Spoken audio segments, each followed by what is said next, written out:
guys, welcome to my channel, God's Finger. So this is an odd, well, I wouldn't say odd word, but it's something that I learned with God, and I wrote it down and I researched it, and I wrote the actual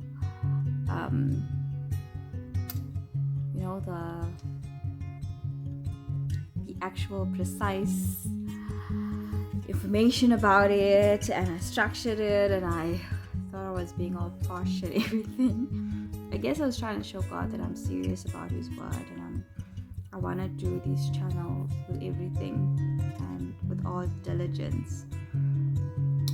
And this is actually the second video, well, it's the third, or the third attempt, because I wanted, I guess I wanted to show God I'm something, but God decided to say, I want you to deliver it in your way. So I guess the lesson is you can prepare in the background any which way, but when you come to me authentically. So regarding the word, it is in Romans 11, 17 to 28. It's about grafting. And we've all grown up, or most of us, I would assume, or even if you haven't, we say that God adopted us, God brought us in, and he cleaned us up, and whatever the case may be. But the past few days, the word grafting kept coming up in my spirit, and I'm like, okay, I know grafting is in my head. Grafting is like you took a branch that was on the floor and you put it onto the other plant and you made it one, and that's against nature. But God, like I said, God will exchange nations for you. God will control the wind and the waters and the waves for you. So that didn't seem odd to me. Even though it didn't seem logical that you can't just end it because it's gonna fall. So God started saying, find out what grafting is. And so I did. I did some research, and basically grafting is what they do in agriculture. So in agriculture, the example they gave was, and there's different types of example, avocado trees.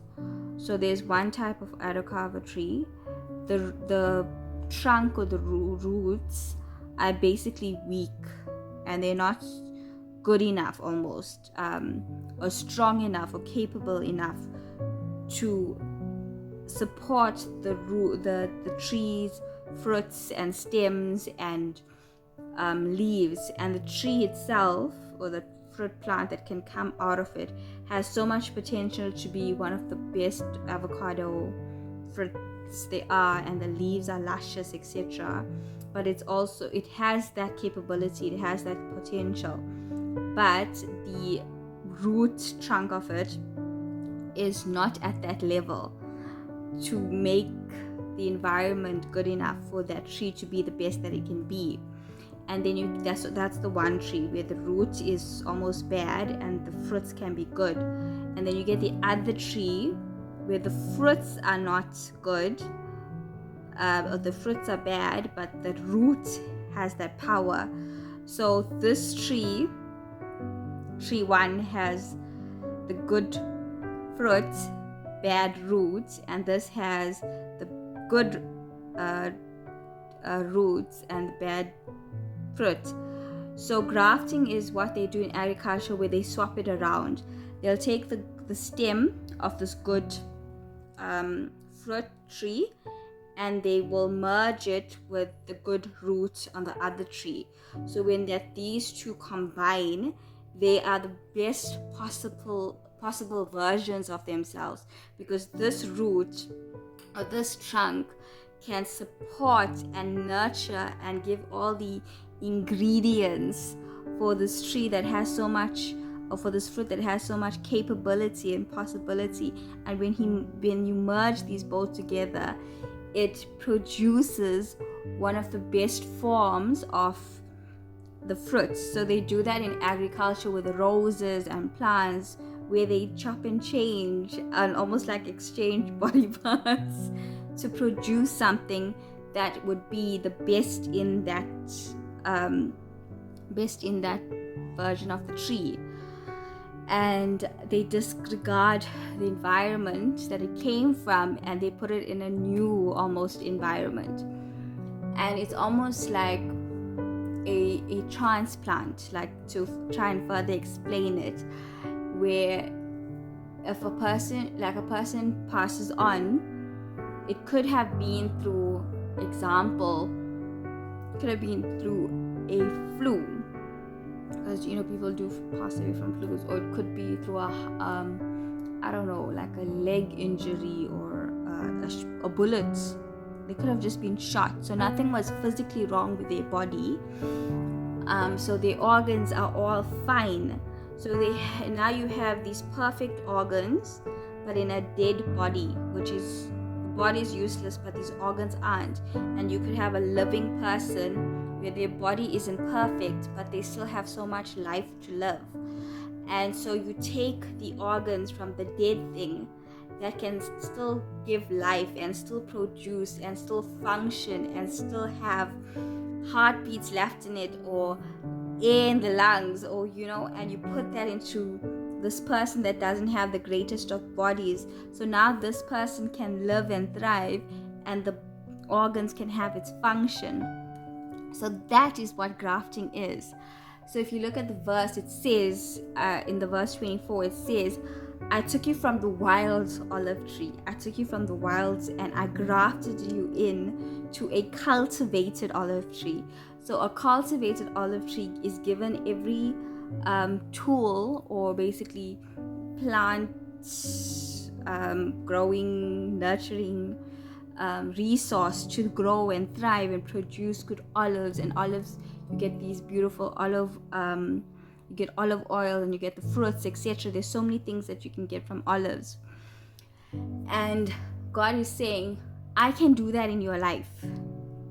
I can do that in your life, because like, I have somebody in my life that has not had the best of lives. Like, from the time they were young, they didn't have the best environments or the best opportunities, and they always had to make a plan and always had to sort of have a plan and survive and handle the scandal, etc. And so many of us, and including myself sometimes, there's been so many sometimes environments or circumstances where you can do more, and you can produce more, and that there's so much more to the world than your current environment. But your current environment, like that avocado tree, it's restrictive. It doesn't give you what you need to produce what you need to produce.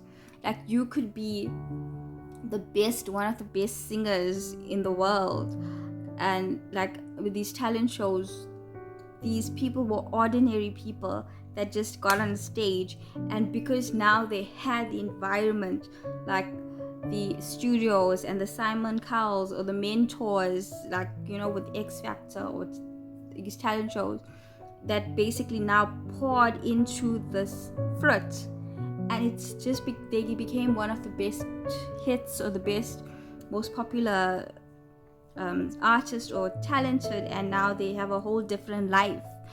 And that is what God is to you. He is your talent scout. Because so with grafting, what they would do in the method, I'm gonna put the link in the video, because I hope that you'll do watch it, because it's actually quite beautiful how they do this. I'm gonna try and show you. I'll put baby snippets, but I'm like, now for illustration purposes, I'm gonna use my fingers.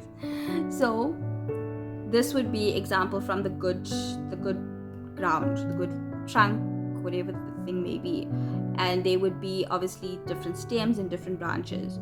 So example, this is the good trunk, the good root source, and maybe the tree somewhere else can have the ability to produce such good fruit.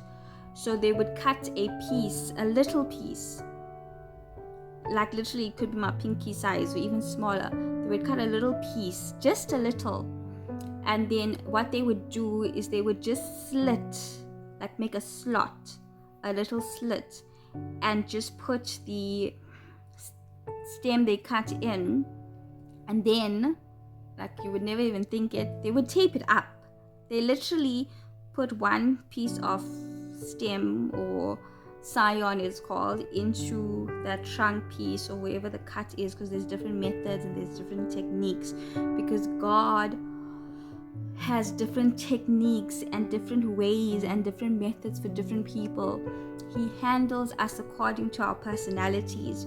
So whereas maybe for somebody it would be a hard pull out, because getting you out of that environment would take all heaven's resources, maybe because you're so stubborn, or maybe that is a circumstance that has just kept you bound for so long. Like it could be you're in an abusive,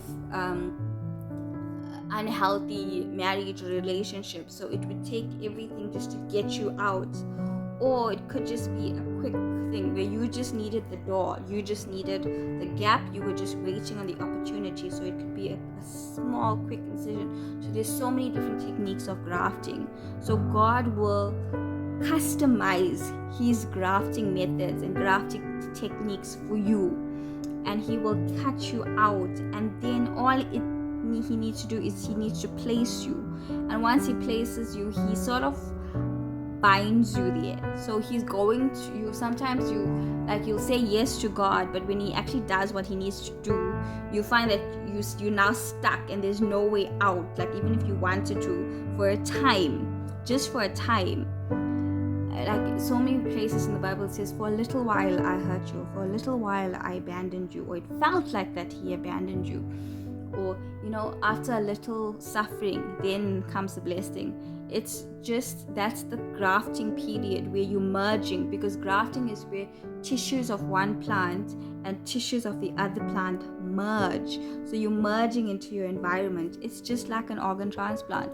When they take a heart from someone else and they put it into you, if you would need a transplant, then the vessels, the blood vessels and the tissues and the muscles and the heart vessels, or the blood vessels, the heart vessels, need to connect and need to basically become one.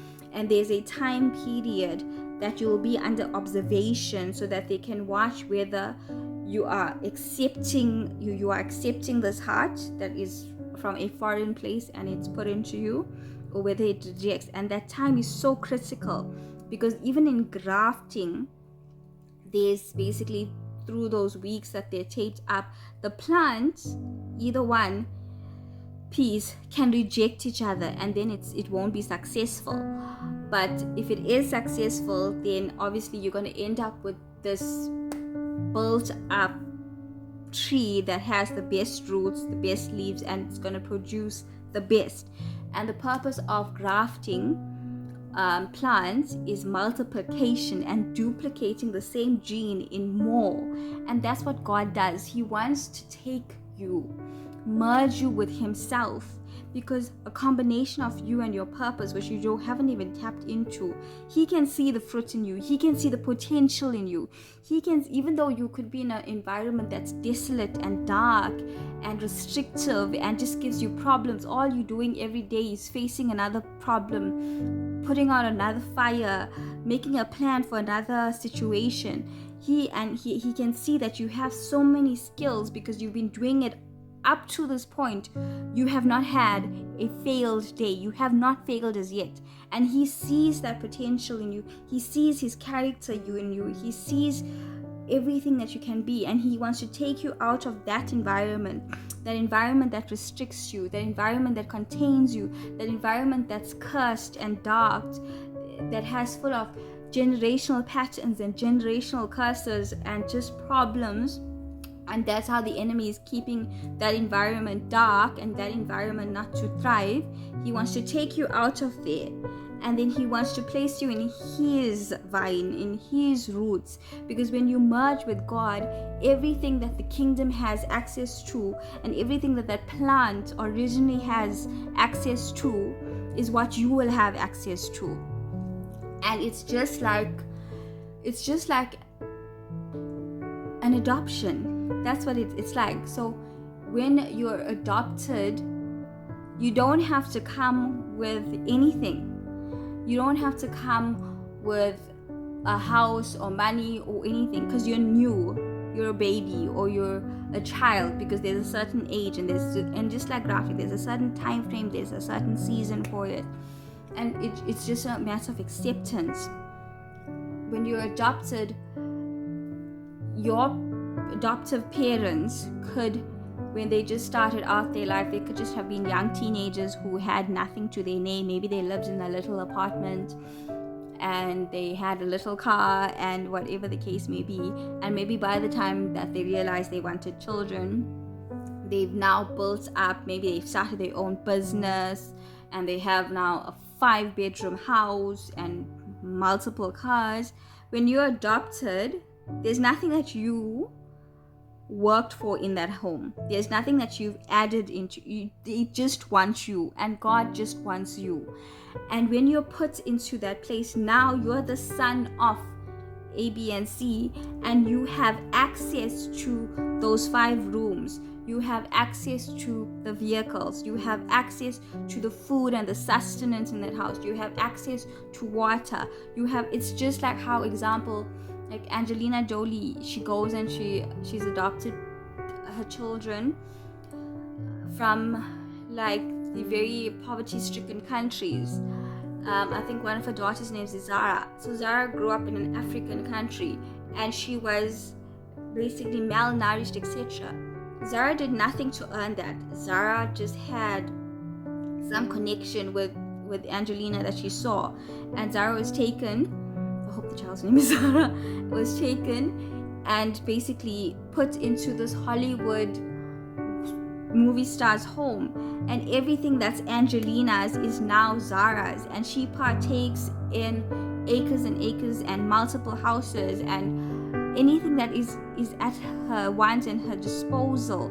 So any curse that she had in the country of famine, any curse that she had of malnutrition, of not enough clothes, or not of being cold, is all gone. It's gone away.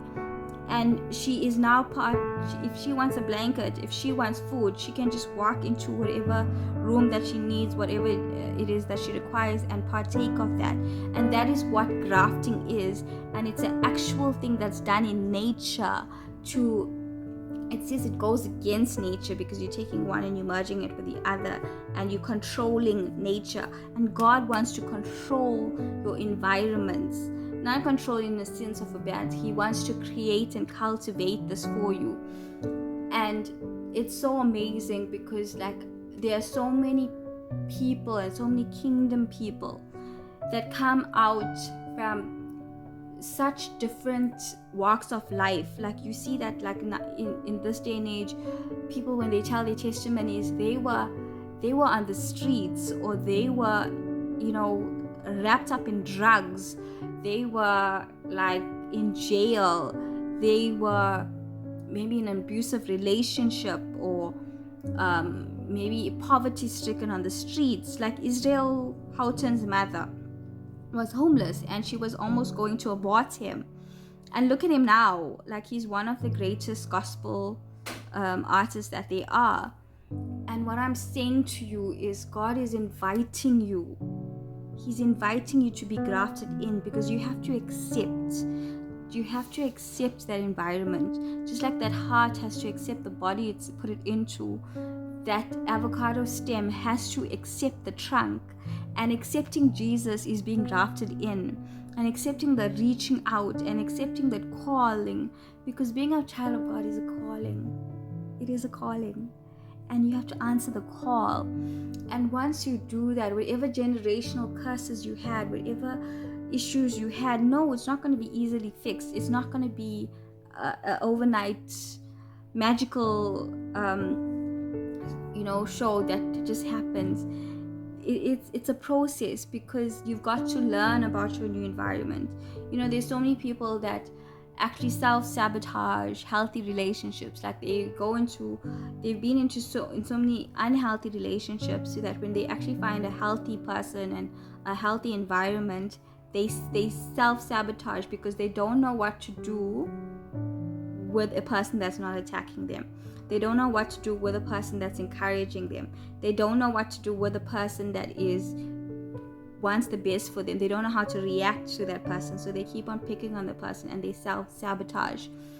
And basically it is a process of learning and growing and learning the nature of this new environment and learning the nature of the seasons in that environment, because you could have come from an environment where all you saw was darkness and all you saw was rain and all you saw was storms. So when you come into an environment where the sun is shining and there's clouds in the sky and where there's constant basically nutrients coming to you, or water, sunlight, you don't know what to do with it, and you have to learn and you have to grow.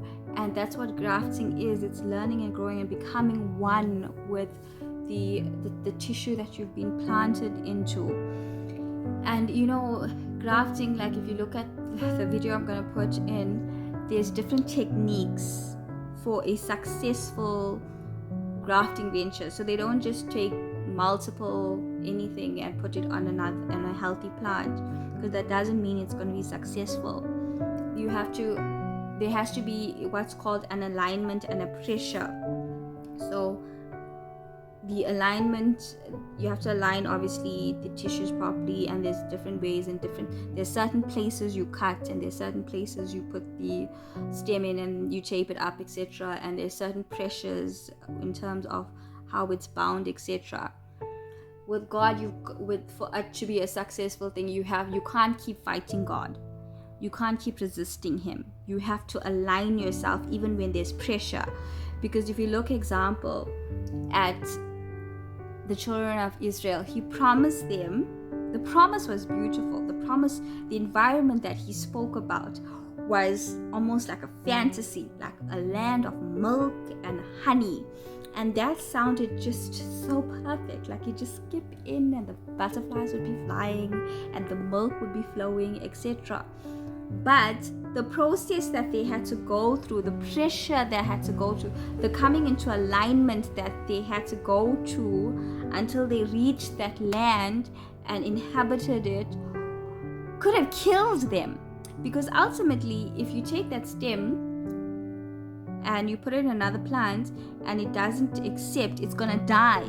So grafting can kill you, or accepting God's will sometimes, if you're not gonna align yourself and be basically sensitive to the Spirit and change your ways and change your life and basically accept his will and his way, you could die. Because like when they went into the wilderness, like I said before, Pharaoh was behind them, the Red Sea was in front of them, mountainous rocks were around them. And then if that didn't get them, when they journeyed, there was also the Jordan River. Then there was the walls of Jericho. They also didn't have water, like a basic need, water, and God had to provide for them. So it takes faith. Under pressure, their faith had to be born, but they kept on having to align with God. They kept on having to say yes, because sometimes the things that God asks you, you want to say no. You want to say, I don't agree. Like God told Moses to go back to Egypt, and he didn't want to go, but he had to come into alignment for his purpose. He had to say yes. He had to say yes. I mean, imagine Joseph. Joseph dreamt of the sun and the moon bowing to him, and all these other hay barrels or hay bales bowing to him, and that's such a beautiful dream. But for him to get to that, it could have gone such a bad way, because for him to get to where the sun and the moon bowed to him, he had to be betrayed by his brothers. So first you have to deal with the betrayal of your brothers, because they're catching you and they're throwing you into a pit. Then it doesn't just stop there, because they don't just leave you to die. No. They now sell you into slavery. So because of their jealousy, they obviously didn't want him to, a death would be too easy for him. They wanted him like almost to suffer. And I know Reuben did it to save him, but I feel like the others wanted him just to be gone, not exist anymore. And so he was now sold into slavery. They didn't know what could have happened to him, because like slaves in those days were treated poorly. They were whipped, and you don't know what type of slave that they were selling him to. So he had to go with the unknown there. And then he was in finally in the palace, and you think things would have changed, but then he ended up in jail for 13 years.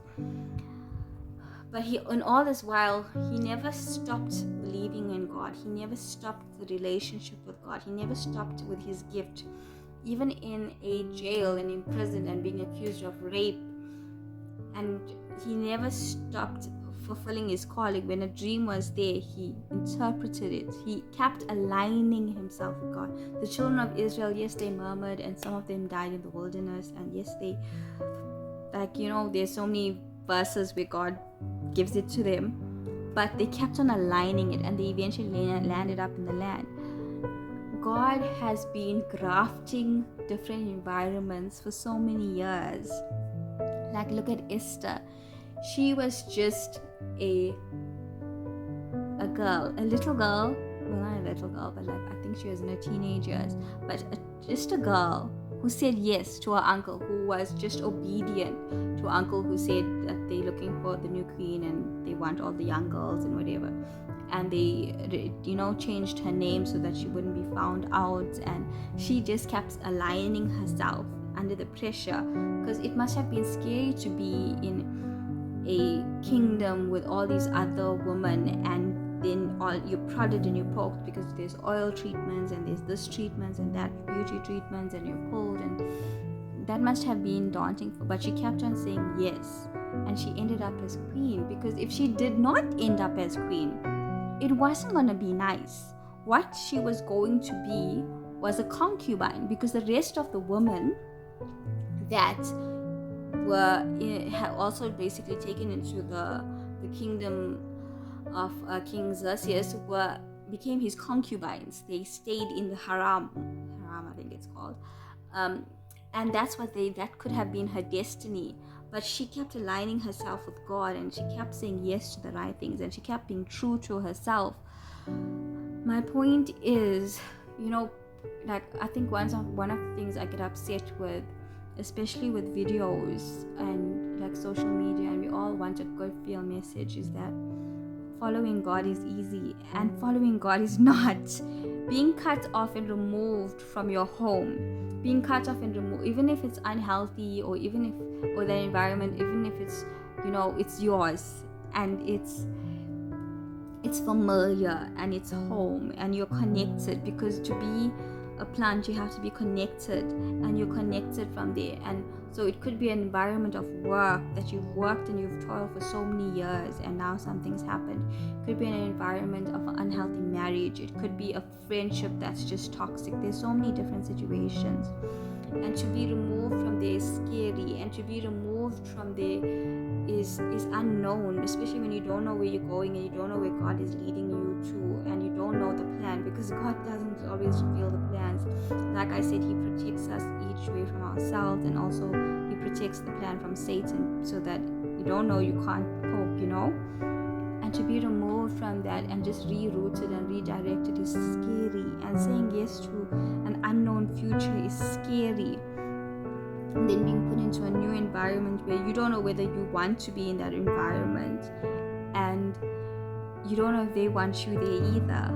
Because as much as there's all this new technology in agriculture, and even in like health wise, the grafting could kill you. Saying yes to something could kill you, because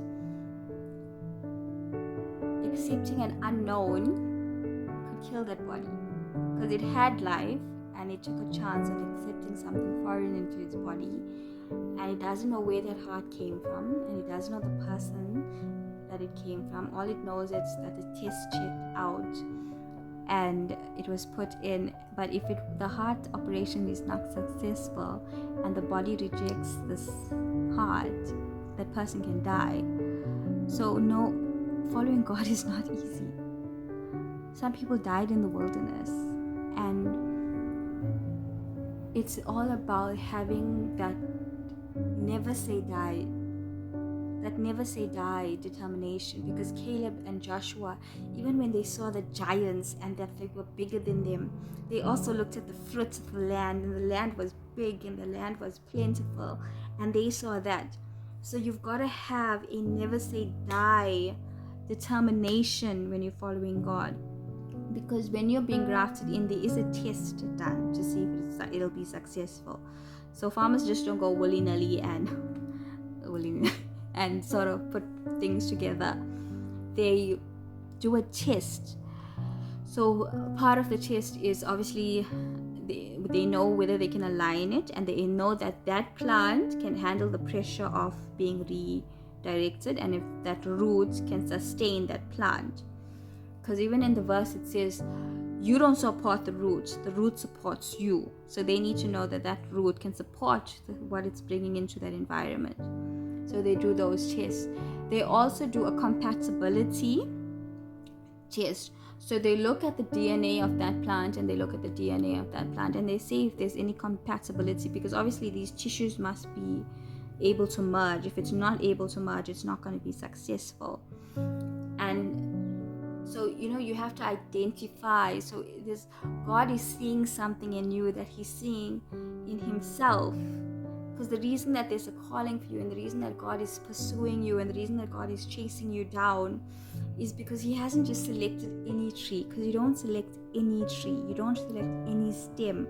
There's tests and there's techniques and there's methods to identify the correct stem for the correct trunk, or the correct trunk for the correct plant. And he does all of this because he is the great planter and the great harvester, and he checks this, and he is seeing something. He is identifying something in you, something that he can see that there's greatness in you. He can see that you can flourish. He can see that the fruit that you can bear is beautiful and is good and it's tasty, and he wants you to be merged with him, because together with God and you merged together, y'all can do so many great exploits. Because in the Bible, Jesus says that, because they say, Jesus, he did so much great things, and he said, my children will do even greater, even better than I can do. And that's what God is looking for. He wants to remove you from that dark environment and darkness and desolateness and the situations you're in, and the problems that you're in, and the generational curses you're battling, and the generational patterns that you're battling, and the fighting nature of the environments you're in, and the constantly being picked and poked and constantly being attacked, and they don't like you, and there's absolutely zero reason for them not to like you, and they don't accept you, and there's zero reason for them not to accept you. It's just because. And like, it could be jealousy, it could be whatever the thing may be, and all you do is pour and you pour and you pour. Like the trunk that's good and the fruit that's bad, all the trunk is doing, because it has everything, and it just pours and pours and pours into, and it tries to give this plant so much and so much of itself, and the plant just never wants to flourish. But God wants to take those tools that you have, and he wants to put you in a proper environment, that all those good things that you had there, and it wasn't appreciated, and it wasn't accepted, and it wasn't used, and he wants to put you and place you somewhere where you can be used, and people see the beauty in you, and they see the potential in you, and they see the goodness in you, and they want to eat off your fruit. And it's all it does is it says yes. You've got to say yes, and you've got to accept this. You've got to accept, like, in the Bible, and I wanted to say this in the beginning of my video, but I forgot. Maybe I'm going to put it in the beginning. Please. But in the Bible, God says, my people can't be cursed. In any direction, they can't be cursed. You can't curse what God has blessed. And if you are in a cursed environment, and God takes you, and you accept that, and you're grafted in, the curses fall away, because now you're in an environment where nothing that curses you can stand, because God says, those that bless you, I'll bless you, but those who curse you, I'm going to curse them too. So that's what grafting is. It's giving you everything heaven has and taking away everything the earth and the world and life and time and families and situations has done to you. And that's the invitation. Do you want to be a part of God's tree? Do you want to be a part of his vine? He says, I am the vine and you are the branches, and whoever abides in me. Do you want to abide with him? And that's the invitation. And I'm so glad that I actually redid this and I retook it, because I think it just came out better. But you see, even I'm learning to accept these environments, and I've been grafted in. And it's not easy. It's not easy. Following God is costly. Following God is painful. But the payout and the reward is so much greater, because the Bible says, I will give you double for your trouble, and I will bless you beyond anything you can think and imagine. And only God knows your full potential, and he knows everything that he needs to give to you for you to reach your full potential. But it's up to you to take the invitation, and it's up to you to want to be grafted in, and it's up to you. Only you can say these words, here I am, Lord. Here I am. God bless.